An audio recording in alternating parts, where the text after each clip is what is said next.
বাপরে বাপ! একেকটা মানুষের আবদারও থাকে সেই লেভেলের। এই যে কেকটা আজকে দেখতে পাচ্ছ, থুড়ি, থুড়ি। এই যে চকোলেটটা আজকে দেখতে পাচ্ছ এতটা ইউনিক টাইপের। তো এইটারই একটা ছোট্ট গল্প তোমাদের সাথে শেয়ার করব। ১ম এ তো আগে মোল্ডটাকে ভালো করে ধুয়ে নিয়েছি কারণ এটা আজকে আমি ১ম বার ইউজ করছি। তারপরে এর মধ্যে চকোলেট মেল্ট করে আমি দিয়ে দিলাম। তোমরা ভাবছো কেন হঠাৎ করে কেক ছেড়ে চকোলেটে ঢুকলাম? আমারই এক কাস্টমার আমার কাছে আবদার করেছে, "দিদি চকোলেট বানাও বা কেক বানাও। কিন্তু আমাকে একটা কিছু গিফট করতে হবে।" সে আমার পুরনো কাস্টমার। তো তারই আবদার রাখার জন্য তার জন্যই এখানে চকোলেটটা বানাতে হচ্ছে। তো চকোলেটটা ভেবেছিলাম একটু ইউনিক টাইপের কিছু করব, যেটা এর আগে কোনো সময় করিনি। তাই অনেকদিন ধরেই ওকে ঘুরিয়ে যাচ্ছিলাম যে, "আমাকে একটু সময় দাও, আমি একটু চিন্তা করি নতুন কিছু বানানোর জন্য।"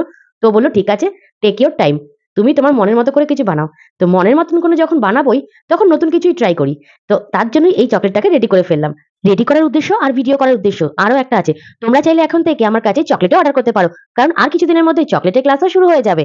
তো এইরকম ছোট, ছোট ইউনিক টাইপের চকোলেট দিয়ে যেকোনো মনের মানুষের মন জয় করে নিতে পারবে। কেকের মতো তোমরাও যদি চকোলেটের উপরে অনেক, অনেক ভালোবাসা দেখিয়ে আমাকে বিশ্বাস আর ভরসা করতে পারো, তাহলে অনেক রকম ফ্লেভার, অনেক রকম ডেকোরেশন সবকিছুর ভান্ডার থাকবে চকোলেটের মধ্যে। ছোট্ট এই চকোলেটের ডেকোরেশনটা তোমাদের কেমন লাগলো প্লিজ কমেন্ট করে জানিও। ভালো লাগলে লাইক, শেয়ার, সাবস্ক্রাইব। সবাই ভালো থেকো, সাবধানে থেকো। হর হর মহাদেব।